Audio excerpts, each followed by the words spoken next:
বিরোধীকে গ্রেপ্তার করা হলো কেন? পুলিশ মন্ত্রী জবাব দাও। লড়াই লড়াই লড়াই চাই, লড়াই লড়াই লড়াই চাই। গুলি চাই, বন্দুক চাই, বন্দে মাতরম ছাড়ছি না। লাঠি চাই, গুলি চাই, বন্দে মাতরম ছাড়ছি না। বন্দে মাতরম, বন্দে মাতরম, বন্দে মাতরম, বন্দে মাতরম। পুলিশ মন্ত্রী হায় হায়, মুখ্যমন্ত্রী হায় হায়, পুলিশ মন্ত্রী হায় হায়, রাজ্য সরকার হায় হায়, স্বাস্থ্যমন্ত্রী হায় হায়, স্বাস্থ্যমন্ত্রী হায় হায়।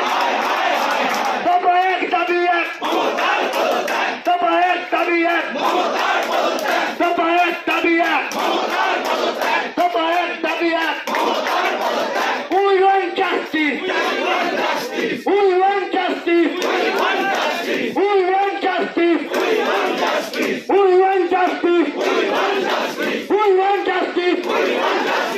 কিছু ভাইরা বলে যে লক্ষ্মী ভান্ডারটা ফিরিয়ে দিক, লক্ষ্মী ভান্ডার কারো ব্যক্তিগত সম্পত্তি নয়। তাই মায়েরা গর্জে উঠুন।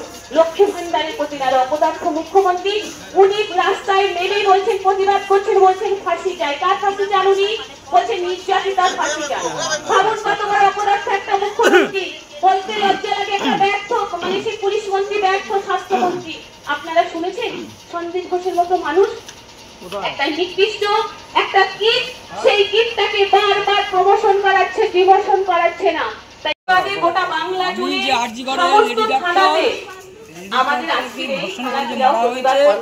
করা হয়েছে ঐতিহাসিকভাবে।